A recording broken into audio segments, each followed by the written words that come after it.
Ich bin ein Berliner. I have a dream.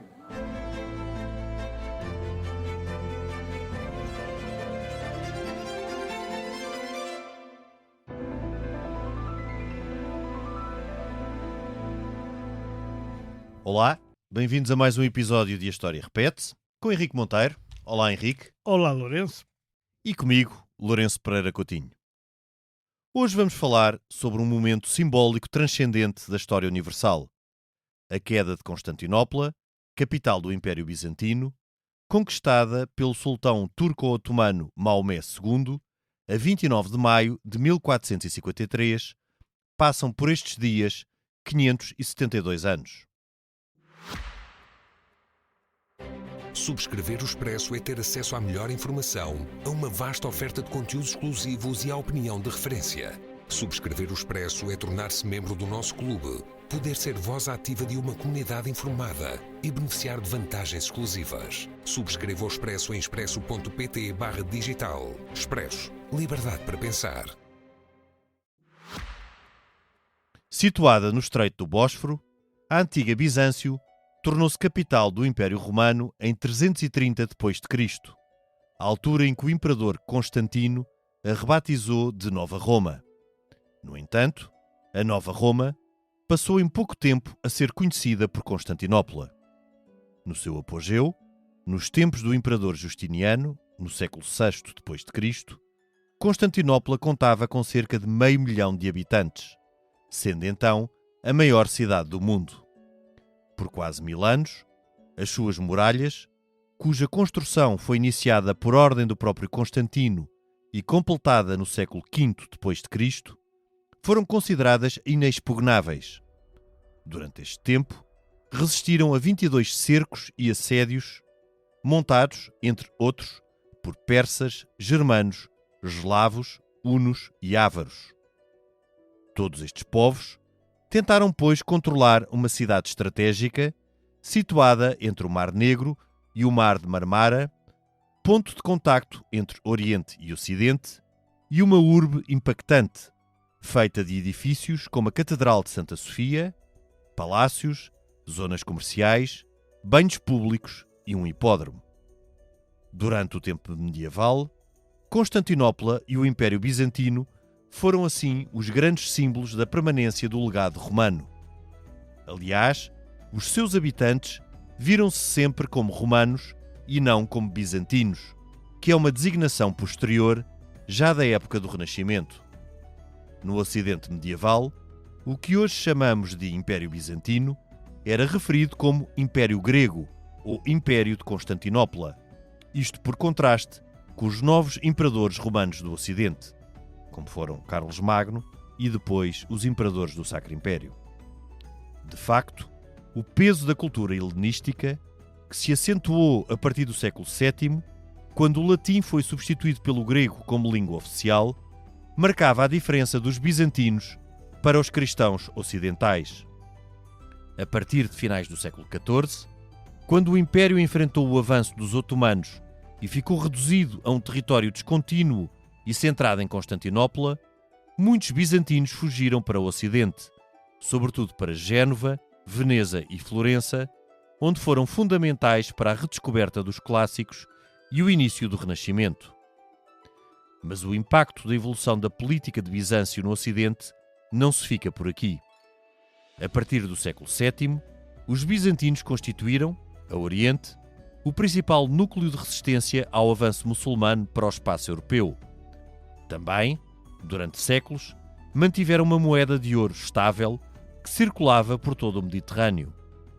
Tal reforçou a importância de Constantinopla como entreposto entre o Ocidente cristão e o Oriente, sendo o ponto de partida da chamada Rota da Seda. Sublinhe-se que foi a ameaça otomana a esta rota, que se acentuou ao longo do século XV, que motivou os portugueses a procurarem uma rota alternativa que seria exclusivamente marítima.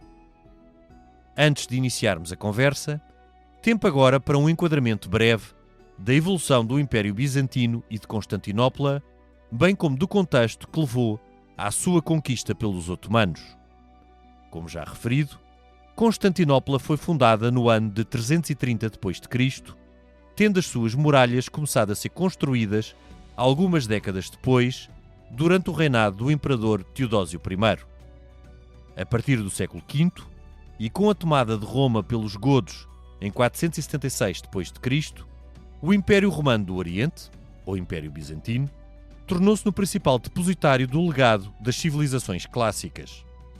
No século VI, sobretudo durante o reinado de Justiniano I, de 527 a 565, o Império afirmou-se como a principal potência do Mediterrâneo, chegando, inclusive, a ocupar territórios no sul da Espanha. No entanto, rapidamente chegaram tempos obscuros, provocados pela peste que dizimou a população e pela ameaça de búlgaros, eslavos, lombardos e árabes. A partir de 632 d.C., data da morte de Maomé, a rápida expansão muçulmana ameaçou as rotas comerciais bizantinas e conquistou ao Império as províncias da Síria, Palestina e Egito, incluindo os patriarcados de Antioquia, Alexandria e Jerusalém. Tal foi o ponto de partida para a helenização e ruralização do Império Bizantino e, a um outro nível, para o reforço da importância do Bispo de Roma, isto dada a integração dos patriarcados orientais no espaço muçulmano. Rodeado de inimigos e constantemente mergulhado em controvérsias religiosas, como por exemplo a questão dos iconoclastas, o Império Bizantino só voltou a recuperar a vitalidade do século VI a partir do século X, com o chamado Renascimento Macedónio.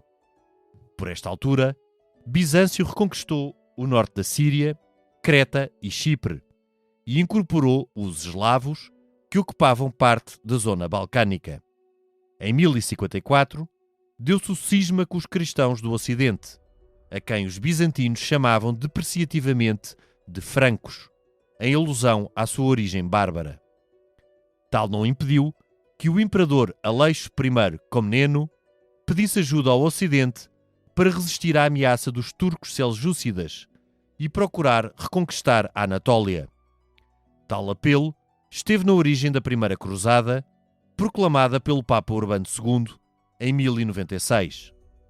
Esta acabou por ter um resultado diferente do esperado pelos bizantinos, pois os cruzados ocidentais fundaram novos estados feudais nos territórios que conquistaram no Próximo Oriente, como Antioquia, Edessa, Jerusalém e Trípoli, isto em lugar de os entregar ao imperador Aleixo. As relações tensas e desconfiadas com o Ocidente cristão acentuaram-se nos séculos seguintes. No século XII, os germânicos do Sacro Império e os normandos da Sicília e sul de Itália continuaram a atacar os territórios e rotas comerciais bizantinas. Ainda pior, a Quarta Cruzada, que tinha a intenção inicial de recuperar o Egito para o cristianismo, acabou por resultar no acordo entre venezianos e cruzados para a tomada de Constantinopla, o que aconteceu em 1204. Na altura, os cristãos ocidentais, francos para os bizantinos, saquearam e ocuparam Constantinopla, onde fundaram o Império Latino. Por sua vez, os bizantinos fugidos de Constantinopla fundaram 3 estados, com sede em Niceia, Trebisonda e Épiro. O Império Latino de Constantinopla durou até 1261, altura em que a cidade foi reconquistada por Miguel VIII, Paleólogo, que até então governava em Niceia. Durante os quase 200 anos que se seguiram, o Império Bizantino viveu num estado de progressiva decadência, ameaçado a Oriente pelos turcos seljúcidas e no Mediterrâneo pela superioridade naval veneziana, e só não foi conquistado mais cedo, dada a divisão e antagonismos entre turcos, persas e mongóis. A partir da segunda metade do século XIV, o Império Bizantino enfrentou aquela que seria a sua ameaça definitiva: os turcos otomanos, guerreiros tribais de origem incerta que, nos princípios do século XIII, tinham ajudado os imperadores bizantinos a combater os mongóis.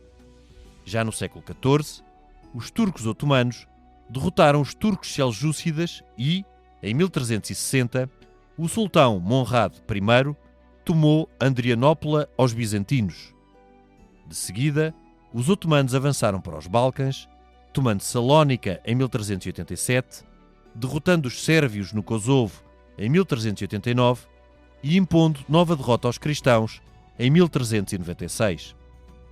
O Império Bizantino ficou então reduzido a um território descontínuo e a cidade de Constantinopla passou a estar rodeada por territórios otomanos. A conquista otomana da cidade só não se deu mais cedo porque, por sua vez, os otomanos tiveram de fazer face a uma poderosa ameaça vinda da Ásia Central e protagonizada pelo mongol nómada Tamerlão. A partir de 1491, com a subida ao trono do sultão Monrad II, os otomanos retomaram a ofensiva contra os cristãos. Por volta de 1440, a situação do Império Bizantino era desesperada. Os otomanos já ocupavam o centro dos Balcãs, ameaçando a Hungria, Valáquia, Albânia e, claro, Constantinopla. Então, o imperador bizantino João VIII Paleólogo pediu novamente ajuda ao Papa e aos cristãos ocidentais. Por sua vez, o Papa pediu como contrapartida o fim do cisma e o reconhecimento da supremacia do Bispo de Roma. Em simultâneo, formou-se uma coligação militar de valáquios, polacos, húngaros e alemães, sob a liderança de Ladislau, rei da Hungria e Polónia. Também, Génova e Veneza enviaram as suas armadas em defesa dos bizantinos. Os cristãos obtiveram então várias vitórias que forçaram o sultão Monrad II a abdicar. A 15 de julho de 1444, bizantinos e otomanos assinaram uma trégua que seria válida por 10 anos. Contudo, tal foi sol de pouca dura, pois os cristãos ocidentais forçaram o fim das tréguas, isto com a ambição de passar a controlar Constantinopla. A pérfida dos cristãos ocidentais motivou o sultão Monrad II a recuperar o trono e depois a derrotá-los em mais de uma batalha. Por fim, em 1449, o sultão otomano montou cerco a Constantinopla. A cidade tinha então 50.000 habitantes, cerca de 10 vezes menos que nos seus tempos áureos, e menos de 10.000 soldados a defendê-la. Monrad II morreu em 1451, sendo sucedido pelo seu filho, Maomé II. O novo sultão começou de imediato os preparativos para a tomada de Constantinopla, levantando um exército de 100.000 homens e investindo no bloqueio marítimo da cidade e na construção de um grande canhão com cerca de 9 metros, construído pelo húngaro Orban. Por sua vez, Constantino XI, irmão de João VIII e imperador bizantino desde 1449, não podia contar com o apoio significativo do Ocidente, também pela oposição da população a um entendimento com os chamados francos. A resistência bizantina era contudo comandada por um ocidental, o mercenário genovês Giovanni Giosriani Longo. O cerco de Constantinopla decorreu entre 6 de abril e 29 de maio de 1453, altura em que a cidade foi conquistada pelos otomanos, isto depois da morte em combate do imperador Constantino XI. Após a tão ambicionada conquista, o sultão Maomé II fez da cidade a nova capital do Estado otomano e permitiu que os bizantinos aí permanecessem, nomeando inclusive um novo patriarca. Também, venezianos e genoveses, que tinham participado na defesa da cidade, não hesitaram em estabelecer boas relações com o sultão, o que indignou muitos cristãos. Para estes, a queda da Nova Roma foi quase como uma nova queda de Roma. Por este motivo, a conquista de Constantinopla em 1453 ficou como um dos momentos mais importantes da história, tão importante que, simbolicamente, marcou o fim da Idade Média e o começo da Idade Moderna. Henrique, e de facto este foi um momento marcante, não tanto pelo peso em si da cidade na altura, que já estava bastante debilitada e já longe do auge de outros tempos, mas por tudo o que envolveu, por significar 1000 anos de história, por ter resistido a 22 tentativas de conquista, tendo sido, apesar disso, conquistada uma vez pelos cristãos no âmbito da Quarta Cruzada, mas todos estes 1000 anos do Império Bizantino e particularmente a cidade de Constantinopla, fundada pelo Imperador Constantino, é algo marcante na nossa história. Pois, e marca... Aliás, vamos lá ver, um dos livros fundadores da história moderna, que é o do Edward Gibbon, Declínio e Queda do Império Romano, Sim, esse faz grande terminar, clássico grande clássico, de 1776, portanto estamos a falar do tempo iluminista. de um livro que tem 250 anos, praticamente, é da idade do outro grande livro, que é A Riqueza das Nações, do Adam Smith. Exato. E da Independência dos Estados E da Unidos. idade dos Estados Unidos. É tudo, Exato. é tudo Era no isso que eu ia mesmo dizer. ano, 1776. E, portanto, este livro, Declínio e Queda do Império Romano, termina, quando a gente pensa que ele termina com a conquista, eu pensava, pelo menos, com a conquista de Roma por parte dos ostrogodos, não é? E quando ele se senta no trono do César e isso tudo. Não, ele continua e vai até à queda de Constantinopla, porque a queda de Constantinopla, de facto, simboliza a queda do Império Romano e da ideia que está subjacente ao Império Romano, sobretudo depois do Império Romano se ter cristianizado, não é? Que era a Celbrágia com duas cabeças, o poder temporal e o poder espiritual, a Europa unida, de certa forma, através do Sacro Império, que era uma espécie de tentativa de continuação do Império Romano. Sim, já Carlos Magno tinha tentado Já antes. Carlos Magno antes. Quer dizer, e todas as tentativas que existiram até porque houve uma cisão anterior à definitiva, que é em 1054, há uma cisão por causa dos iconoclastas. Exato. E o iconoclastas, já agora, para quem não sabe, é aqueles que achavam que não se podia rezar por intermédio de figuras ou de representações de santos e de coisas. Rejeitavam a possibilidade essa possibilidade da representação do andaram a divino, deitar da materialização do Exatamente. divino, no fundo. Andaram a deitar estátuas abaixo, coisa que agora também está muito na moda, ou esteve, já não sei, e andaram a deitar estátuas abaixo, e depois aquilo deu uma grande discussão e tal, mas a seguir lá refizeram os laços entre o Patriarca de Constantinopla e o Bispo de Roma, o Papa.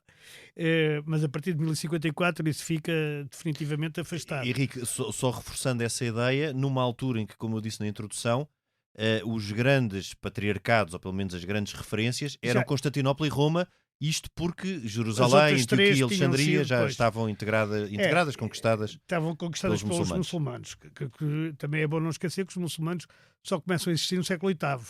Exato. Portanto, Mas é justamente, nós também já fizemos um episódio sobre a história do papado, é justamente a partir desta altura, com a anulação destes patriarcados e depois com o cisma, que o Papa ganha preponderância. Papa de Roma, Papa de Roma.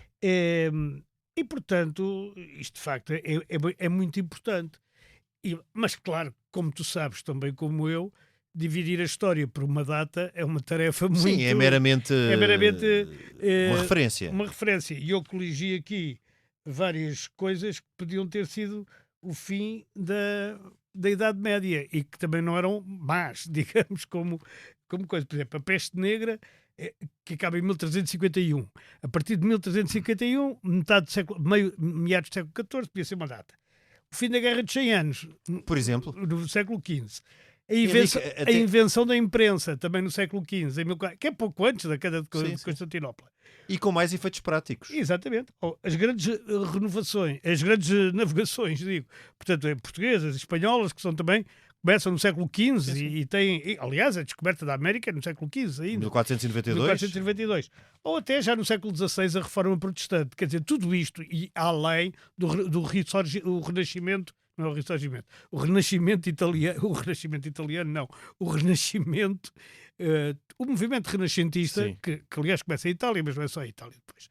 Portanto, há aqui vários sítios, vários acontecimentos e vários... Sem dúvida, por exemplo, o fim da Guerra dos 100 Anos é mais ou menos contemporâneo da queda de Constantinopla. Eu penso que é também... A Guerra dos 100 Anos não teve um fim. Teve um empate. Nem um tratado por exaustão. Foi por exaustão, mas acabou em 1453. Portanto, foi exatamente o mesmo ano.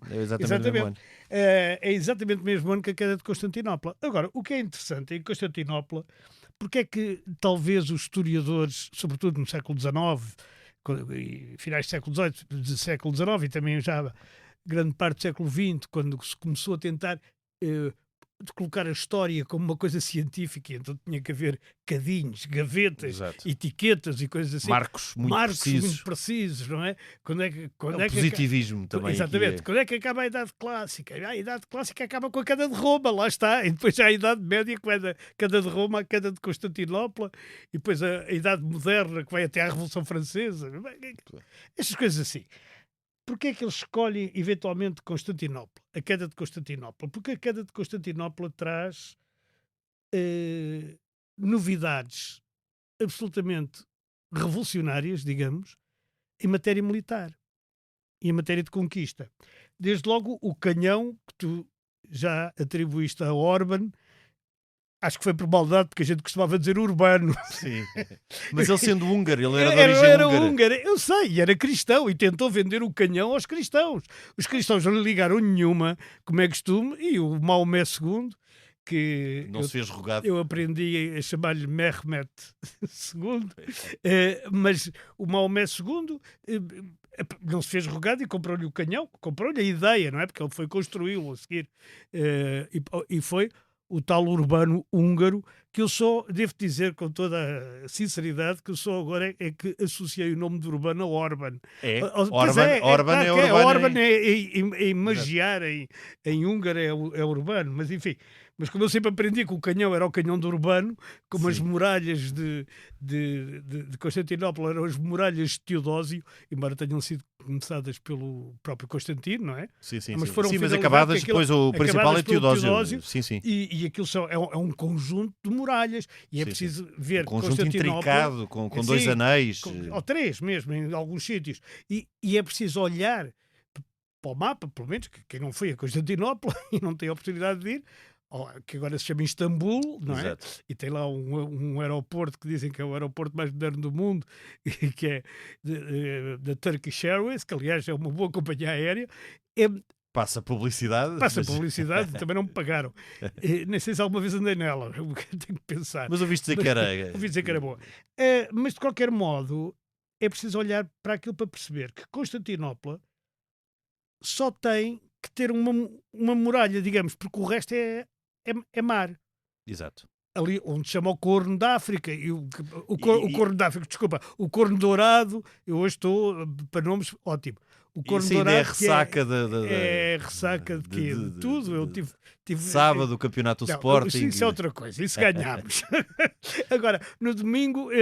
Para ti foi um choque. Não, também, mas tive de estar a comentar as eleições e também ainda não estou bom. Mas, de qualquer modo, há ali várias questões militares que se levantam. A primeira é o tal canhão. O canhão E, do Henrique, urbano.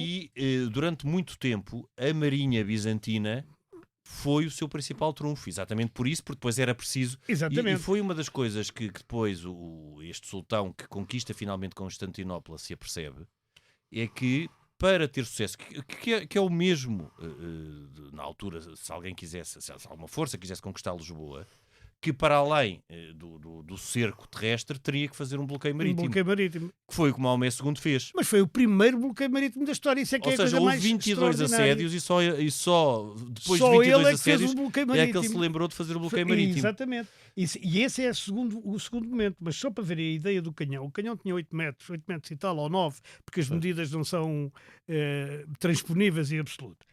Cada bala, que eram bolas de pedra, pesavam 500 quilos e que eram capazes de abrir brechas em qualquer muralha. Na altura e agora. Porque aquilo Pois, imagino. disparado. E agora, tinha só disparava essas bolas de 500 quilos, meia tonelada. Só tinha um contra. Era para recarregar o canhão, demorava 2 horas. Portanto, aquilo havia um intervalo. E outro, aqueceu muito. Sim. E depois, depois teve que estar a arrefecer. a qualidade do bronze em que foi fundido. Sim, acabou por aliás ceder. a cena do próprio Orban estar com o filho, porque o filho Exato. esteve com ele na construção do canhão, a pôr panos de água em cima do bronze para que ele arrefecesse mais depressa, porque Ver se ele o arrefecia. sultão mandava disparar e ele dizia: não pode, isto rebenta e tal. Aquilo é uma coisa horrível. E acabou por E rebentar. acabou por rebentar. Mas há uma terceira coisa, que é a estratégia psicológica. Porquê? Porque para já o canhão fazia imenso barulho. era muito pior que um trovão. Sim, era um Isso- barulho assustador e, sobretudo, nunca ouvido. Nunca ouvido, exatamente. Se calhar, nós também nunca ouvimos, se calhar, um barulho daqueles, nem sabemos Pois. exatamente como é. E, por um lado. Por outro lado, eles faziam uma espécie de guerra psicológica, infiltrando pessoas a dizer que a queda de Constantinopla era inevitável, que aquilo escusavam de estar a defender porque o Maomé ia entrar mais dia menos dia, quer dizer, e a resistência foi quebrando, mesmo dentro da cidade. A resistência Henrique, foi... porque dá Aquilo muito. era impossível, Dá não é? muito. E esta ideia, realmente, o Império Bizantino teve vários períodos áureos e vários períodos em que, de facto, foi muito significativo e até culturalmente deu um grande contributo para a civilização, Bem, humana, não só ocidental. Basta dizer isto, no apogeu Justiniano Constantiniano, fez sim, o Código século VI. Justiniano, o Código Justiniano, ainda é hoje uma das bases, quer dizer, é da nossa, Sim, sim. E era uma altura da em nossa que Constituição Jurídica toda. a Marinha Bizantina Sim. dominava todo o Mediterrâneo, inclusive o sul da Península Ibérica. Tudo, Mas exatamente. depois de várias épocas de apogeu, faz lembrar um bocado, e aí há um paralelo com Roma, porque Roma também tem um lento declínio. Pois, tem. Constantinopla tem um declínio ainda mais lento, porque há um momento marcante no século XIII, que é o momento em que os cruzados, na Quarta Cruzada, tomam Constantinopla. O que é bem um espelho do que foi a relação entre as duas cristandades. Há uma desconfiança muito grande dos bizantinos, dos cristãos ocidentais, de tal forma que é a própria população que impede Constantino XI, na altura, Exatamente, de de fazer, apelar ao Papa e de apelar às cruzadas. de apelar, ou pelo menos de aceitar as condições do Papa, que é Exatamente, que era acabar com reconhecimento a- da supremacia Exatamente. Mas, sabes Portanto, mas nós também tínhamos sobre os bizantinos uma visão. Não te esqueças da a questão bizantina. Ainda hoje se diz. sim, Isso é uma questão bizantina, como questão de sim, Lana por ser, Caprina. ou por ser Porque muito irradiada. era discutir o sexo dos anjos, não é? Porque aqui passava-se a ideia que enquanto Constantinopla estava cercada pelos os malditos muçulmanos, os otomanos e tal, eles estavam a discutir calmamente se os anjos tinham sexo ou se não tinham sexo, quer dizer que até hoje acho que não chegou a conclusão Sim. nenhuma. Mas, quer dizer, isto também Ou era seja, é uma uma ideia... dúvida milenar. É uma ideia, sim, ou mais. É também uma caricatura do que era a vida nessa época. É, porque também, por um outro lado, se nós vimos na perspectiva bizantina, a cultura bizantina, a filosofia bizantina, aliás, a partir do período em que se acentuou a influência helenística no espaço bizantino, que não foi imediato, logo desde do século IV ao século V, mas a partir do século VII, século VIII, é claramente um império de influência helénica, portanto, e de cultura grega, até quando substitui o latim pelo grego.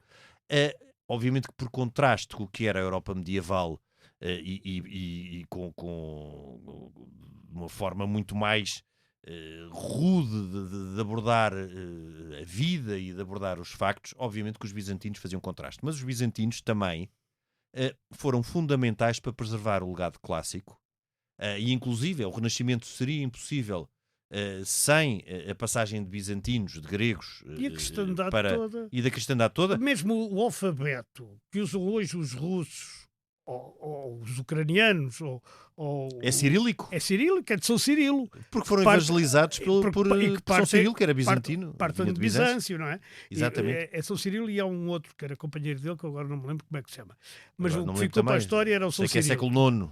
Exatamente. E, portanto, quer dizer, muito o facto de hoje a Rússia ter em uma boa parte de cultura europeia, digamos, porque ainda a tem, não é? Basta ver a literatura, a música, a pintura russa e tal. Do legado. Vem do legado de Bizâncio e vem do legado dos patriarcas, como aliás... Aliás, repara que a Rússia reclama-se a herdeira do Império Bizantino. Exato. Faz muita Sim, questão do nisso. patriarca de Moscou ser o herdeiro E os do czares? patriarca. E os czares, que se chamam czares como César. César, como César. Mas curiosamente, também isso é uma invenção tardia, já é 300 anos depois da queda de Constantinopla. Agora, Os Ivãs logo no século XVI reclamam ser herdeiros do... sim, está bem, mas é uma coisa... Estranhamente, chamando-se czares, sendo que o imperador bizantino não se intitulava César. César. Intitulava-se, a partir do século VIII, Basileu. Basileu, exato. Intitulava-se Basileu, e o último era paleólogo. Havia muitos paleólogos, que quer dizer... Quer dizer uma espécie de sabedoria antiga, não é? Sim, mas isto era a dinastia dele. Era a dinastia paleóloga. Que Pois, desde a reconquista de Constantinopla em 1261 foi a dinastia que mais tempo governou em Constantinopla. A dinastia bizantina que mais eu tempo estava a governou. dizer, era o significado da palavra. Em grego, quer dizer sabedoria antiga. Paleo e logos, paleo. Como, aliás, a grande catedral de coisas se chama Santa Sabedoria, ou Santa Sofia, que é Hagia Sophia, que em grego é Santa Sabedoria. Águia, como a geografia nos santos, não é? Como a gente diz. A geografia. E, portanto, enfim, eles são herdeiros de uma boa parte da cultura romana e da cultura ocidental, conseguem, digamos, misturá-la. Há uma palavra melhor que misturá-la, que é integrar essa cultura com uma espécie de cultura oriental, que é ali mais daqueles lados. Eles foram atacados por toda a gente, como tu já disseste. Esqueceste do Rus, o próprio Rus atacou. Portanto, eles eram atacados por cristãos e por muçulmanos. Isso não era. E, portanto, eles tinham ali, quer dizer, é um cerco. Eles sofrem depois aquele cerco, que é totalmente inovador do ponto de vista militar, nomeadamente pelo canhão. E por uma outra coisa que é muito importante. Há uma corrente, havia, ou ainda há, não sei, eu não a vi, mas já lá estive. Há uma corrente que ligava Constantinopla à outra margem, para não deixar entrar os barcos no porto de Constantinopla. Os barcos que eles não queriam. E, portanto, por cada barco que entrava, eles abriam a corrente, fechavam a corrente. Sim. E eles tinham a corrente fechada contra o Maomé II. E o Maomé II utiliza uma tática que já os vikings utilizavam, mas que já ninguém se lembrava, que era, levam os barcos para a terra e dão uma volta por terra até voltar a chegar ao mar, em frente a Constantinopla. E os desgraçados bizantinos, quando veem ali os barcos turcos, não percebem para onde é que eles vieram. Mas é Henrique, curioso, e eles fazem isto. Mas isso só é possível pela forma absolutamente bárbara como estes sultões tratavam o seu exército e os escravos que tinham e que lhes permitiam fazer isso. E a tropa de elite, que eram os janízaros, como tu sabes, eram cristãos. Ou melhor, eram crianças raptadas a cristãos e que eram treinados para ser totalmente leais ao sultão. Sim, mas aqui na forma como transportavam, porque repara, transportar esses barcos por terra obrigava a recursos imensos. Mas também não eram só homens, eram escravos. Escravos e bois também. E mulas, bois, cavalos, era tudo. Os canhões, por exemplo, foram transportados por bois. Pois foram. E avançavam. Mas os canhões vieram por terra. Porque era para bombardear a muralha. E avançavam mais ou menos 2 km por dia. Pois. Portanto, imagina a lentidão do que era aquele transporte. E eu agora estou-me a lembrar de um relato que eu li já posterior, que é do século XVI, sob o cerco a Rhodes pelo sultão Solimão II, dito Magnífico, portanto, no século XVI, em que o sultão mandava para debaixo de terra os sapadores, não é? Para procurarem minar, e eles tentaram fazer o mesmo em Constantinopla. E fizeram, porque isto para eles era uma questão de número, porque obviamente que muitos morriam lá embaixo com as derrocadas, com as explosões, com todas estas situações. O óleo a ferver que atiravam lá de cima. Sim, mas aqui no caso dos sapadores, não é? Quando eles estavam a escavar, muitas vezes as terras não eram firmes. Não eram escuradas, pronto. Mas é preciso explicar que eles escavavam para pôr explosivos por baixo da muralha. Exato, para fazer aquilo explodir tudo. E na altura, como não havia grandes rastilhos, nem grande tecnologia, eles no geral morriam também com a explosão. Exato, porque eles depois, como tinham túneis muito pequenos, nem se conseguiam voltar, portanto tinham que voltar às arrecuas. E o primeiro que lá estava à frente e que punha lá a pólvora iria explodir. Portanto, para se conseguir fazer isso, só com recursos humanos absolutamente infidáveis, como tinha o sultão, e com uma desconsideração total pela vida humana. Aliás, quando se fala nesta desconsideração, não são só os otomanos, a desconsideração pela vida humana, não é? Os russos Pela individualidade. Os russos também, sempre mostraram. mas não é? também, agora estou-me a lembrar de uma outra situação dos próprios bizantinos, Uhum. que depois foi usado muito tempo depois e continuou, por exemplo, em todo o Próximo Oriente, que era o costume de, quando se depunha um imperador, cegá-lo. Uhum. Exatamente para o impedir de voltar a recuperar o Exato, poder ou exato, pois. torná-lo muito mais difícil. E isto foi bastante comum no Império Bizantino. As deposições que existiram, que não foram assim tantas, mas as que existiram, Certo. os governantes depois eram cegados para lhes impedir de recuperar o poder. Portanto, estamos a falar aqui, isto só para acentuar que a barbárie na Idade Média não era um exclusivo do mundo ocidental. Portanto, Não, por nem todo nada este de- lado, Aliás, o mundo ocidental talvez fosse menos bárbaro. talvez fosse ligeiramente mais Quer dizer, suave. Se a gente do comparar com o possível. Tamarlão e coisas, aquilo era Sim, uma coisa. esse- Ou com esse o Velado que cegou todos e, além de empalar, que é Velado o Empalador, deu Pois. origem à lenda do Drácula, Exato. o que diz muito sobre ele, não é? Mas, além de empalar, acho que foi o Velado que cegou 1 em cada 10 inimigos e mandou-os todos de volta. A título de exemplo. A Exato. título de, cegou todos menos um, que só vazou um olho. E, portanto, havia um com um olho que via e que Levava aos outros. levava aos outros, que iam com a mão no ombro e tal, levava mais 50 ou mais quantos fossem. Quer dizer, isto eram coisas que aqui também havia no Ocidente, mas quer dizer, mas que eram raras, que eram... Eram inconcebíveis. Quer dizer, eram inconcebíveis. no Oriente no Oriente, ou pelo menos a Leste, mantiveram-se. Mas- Nós já fizemos aqui há muito tempo um episódio sobre os czares russos Sim. e Pedro o Grande ainda mandava empalar no Sim, século XVIII. Sim, bem, quer dizer, não é nada de coisa. Cá A não gente era fala- frequente. a gente Cá fala na muito- Península não a era gente fala frequente. muito da escravatura portuguesa e tal. Mas o último país a abolir a escravatura também não foi os Estados Unidos. A gente nem sabe quem foi o último país a abolir a escravatura. Foi em 1932 que foi abolida na Etiópia Pois. pelo imperador Haile Selassie. Haile Selassie. Epá, Pois. que é uma coisa extraordinária. Pois. Ainda era legal a escravatura Sim. na Etiópia. E a Etiópia foi um país sempre independente, quer dizer, nunca foi Sim. colonizado. Bem, Sim, exceto portanto, o tempo em que teve Mussolini lá o teve uma Mussolini, tentação sim, e que entrou obrigou por ali. este imperador Ali Salicier a abdicar. Ele não abdicou nunca. Ele fugiu para a Somália, agora não interessa, e depois, com a ajuda dos ingleses, expulsou os Até ao italianos. célebre discurso dele Há na um Cidade discurso da das Cidade das Nações. Nações, exatamente. Dele, que ele era fundador, como foi da ONU depois, Sim, fundador da Cidade das Nações. membro E fundador. fundador da Organização da Unidade Africana, já agora. Bom, Sim, porque ele vai Mas até à década de há um- 70. Enfim, mas isso são outro... ele cai em 74. Cá em 74. Quando a gente aqui teve também a nossa revolução. Agora, há uma coisa que é muito importante, que é consequências.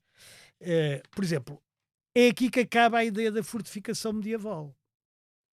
As cidades deixaram de ter muralhas, porque se percebeu que não eram a forma melhor para as defender. Sim, porque o canhão e a artilharia vêm mudar tudo. Deram cabo disso, Ah, exatamente. as fortificações vão se manter de uma outra forma. São aquelas fortificações do século XVII, até idealizadas pelo Vauban, por aquele Sim. engenheiro francês, ao serviço de Luís XIV, Hum. que faz muitas fortificações em estrela, que são Isso muitas é das diferente. fortificações É que como nós temos. em Almeida e em Elvas, Exato. não é? Elvas, todas estas praças Sim. da restauração, Valença do Minho, Sim. todas estas praças da restauração são em forma de estrela, o que permite fogo cruzado. Exato. Mas isso já é algo bastante diferente destas fortificações. Ainda podemos falar já no século XX, a linha Maginot, mas isso é. Sim. Quer dizer, há muitas fortificações. Agora, a ideia da cidade é que repara que a guerra de cerco, a muralha, Que implicava aqueles que apetrechos implicava todos de aqueles apetrechos, cerco. isso acabou tudo por aí. As escadas. Quando chegámos 50 anos depois, já praticamente não havia. Sim. Ou deixavam de ser importantes, e portanto as cidades extravasavam os muros Exato. e deixavam. Foram para lá das fortificações. Foram muito para lá. Isso é uma consequência. E toda a dinâmica no campo da batalha, porque digamos que a artilharia, ou o canhão, passa a ser fundamental. Crucial, sim. As batalhas, mesmo nas batalhas navais, passam a incluir canhões. Sim, A partir sim, do sim. século XVI, de Sim. 500. Bom, portanto. os gregos já tinham algo que não Que era era o fogo semelhante grego. ao fogo grego, Sim, mas isso não era bem a mesma coisa. Isso era, mas que assustava bastante e que causava bastante estragos. assustava bastante. Depois, há uma fuga grande de intelectuais e cientistas bizantinos para a Europa Ocidental. Sim. E isso Sobretudo para o trouxe... espaço italiano. Curiosamente, a gente nunca liga o Renascimento com essa chegada do... Eles foram fundamentais. Mas eles foram fundamentais para o nosso... Grande parte da preservação do legado romano e clássico esteve nos bizantinos. Isso é indiscutível. Aliás, há uma coisa que esteve é nos óbvia. mosteiros ocidentais e nos bizantinos. Há uma coisa que é óbvia. Por exemplo, a Catedral de Veneza é uma catedral completamente bizantina. Completamente bizantina na arquitetura, por exemplo. Mas há uma coisa também que é muito importante para Portugal e para a Espanha, mas sobretudo para Portugal, que é, ao cortar-se ali uma rota que era toda dominada pela cristandade, isso privilegiou a necessidade de da um via caminho marítima alternativo. e da via marítima. E normalmente, Henrique, nunca se valoriza isso. E Pois isso não. foi muito importante, foi fundamental até para que o caminho marítimo para a Índia tivesse repara nas datas de viabilidade. 1453. Quer dizer, entretanto já se tinha descoberto ali os Açores, a Madeira, algumas ilhas dos Açores, as Canárias, claro. Mas quer dizer, não havia mais nada.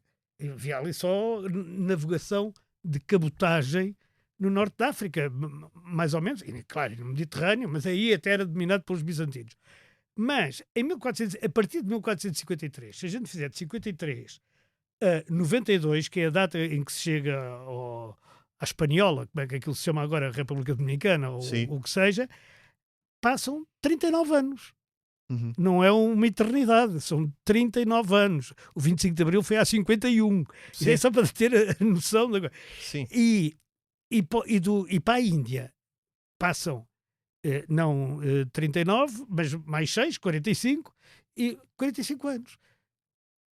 Porquê? Porque era não só, porque havia, quer dizer, havia uma estratégia, um plano e tal, e tanto Portugal e Espanha tiveram essa visão, essa estratégia e esse plano, como isso tornou absolutamente necessário. Sim. Porque a corrente de abastecimento das especiarias e das sedas e dessas coisas todas, que era basicamente, tinham feito o enriquecimento de Veneza, sobretudo, mas também de Génova e de Veneza. Apesar de Veneza e Génova, numa primeira fase, que depois não foi bem sucedida, porque a partir do século XVI perceberam que não podiam, a relação com o Império Otomano degradou-se, mas numa primeira fase há bons comerciantes estabeleceram logo acordos, o que só mostra que também os próprios bizantinos, a população bizantina, preferia o domínio otomano a fazerem acordos com os venezianos e com os genoveses. Porquê? Porque os venezianos e os genoveses também faziam parte daquele grupo de cristãos ocidentais que os tinham traído 2 séculos antes. E que também conquistaram Constantinopla, não é? Porque, no fundo, a única conquista de Constantinopla foi latina. Mas, curiosamente, a conquista de antes dos Constantinopla otomanos, latina era também uma forma de preservar as rotas comerciais. Claro. E isto prova como, de facto, o comércio tem uma importância brutal muito no grande. mundo. E as tarifas, lá está. Claro.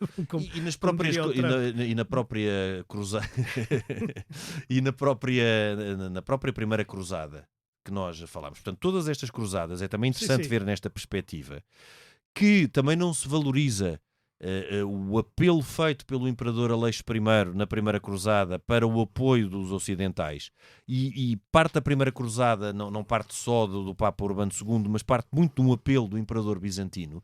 Mas a ideia do Imperador Bizantino, como é óbvio, não era que os cristãos se instalassem no Próximo Oriente. Claro que não, era que ajudassem os bizantinos a reconquistá-lo.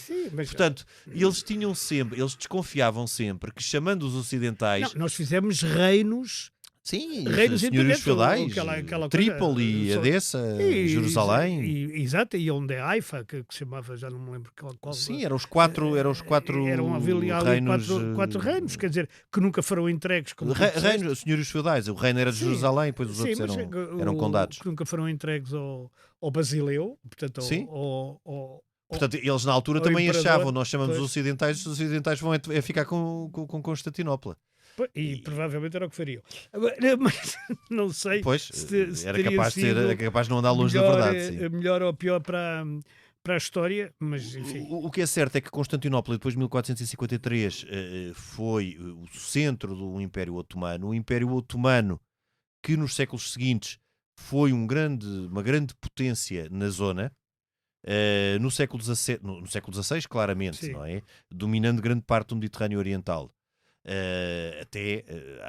Sobretudo nos mares, até à famosa Batalha do Lepanto, em 1571. Exatamente, Dom João da Áustria, quando é derrotado onde por... o Cervantes perde a mão. onde o Cervantes perde a mão, o que Esquerda, não impediu o que Esquerda, felizmente a mão esquerda, porque mão ele com a mão esquerda. direita escreveu Dom Quixote. E no século XVII mantém-se também como um império com muita importância, que chega às portas de Viena em 1683. É verdade. Com Com canhões também. Com canhões. Mas aí já havia canhões dos dois lados. E já havia também do lado ocidental. Mas que gradualmente, a partir do século XVIII, começa a sua longa decadência, que se acentua no século XIX e que permite a independência da Grécia, dos países balcânicos, até à Primeira Guerra Mundial. E ao Kemal Atatürk, que faz a Turquia que em moderna, 1922, que agora, em 1922 que agora faz sofre uma certa inflexão com o Erdogan. E já agora, só uma pequena nota, porque o patriarca de Constantinopla, ou o patriarca de Istambul, ou o patriarca de Constantinopla, como lhe queiram chamar, continua a existir. Os cristãos em Constantinopla continuam a existir, mas são brutalmente perseguidos sem que ninguém praticamente no mundo diga uma palavra acerca deles. Pois. São brutalmente perseguidos pelo regime de Erdogan, que é um regime que, aliás, não esconde logo o Partido Islâmico, que é totalmente islamista e que acha que o islamismo tem que prevalecer em todos os cantos. Ao contrário do que foi a matriz de construção da Turquia, do Kemal Atatürk, 1922. que era laica, era uma Turquia moderna, laica, onde ele aboliu aquelas vestimentas todas. É por isso que ainda hoje a gente olha para os turcos e eles vestem-se de fato e gravata. São coisas que deixou o Kemal Atatürk. Do lado de cá do Bósforo. Exatamente. Bem, e portanto, quer dizer, é bom.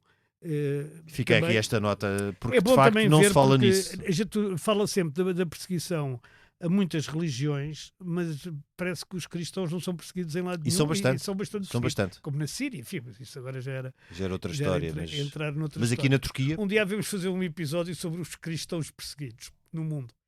Pois, no passado... Podemos convidar um historiador dessa área. Muito bem, e hoje ficamos por aqui, depois desta périplo por Constantinopla e pelos 1000 anos do Império Bizantino e pela queda significativa, simbólica desta cidade, que foi a base depois da construção do Império Otomano. Henrique, nós até para a semana. Até para a semana. A gravação e sonoplastia esteve a cargo de Tomás Delfim. Nós voltamos na próxima semana, noutro tempo e noutro espaço.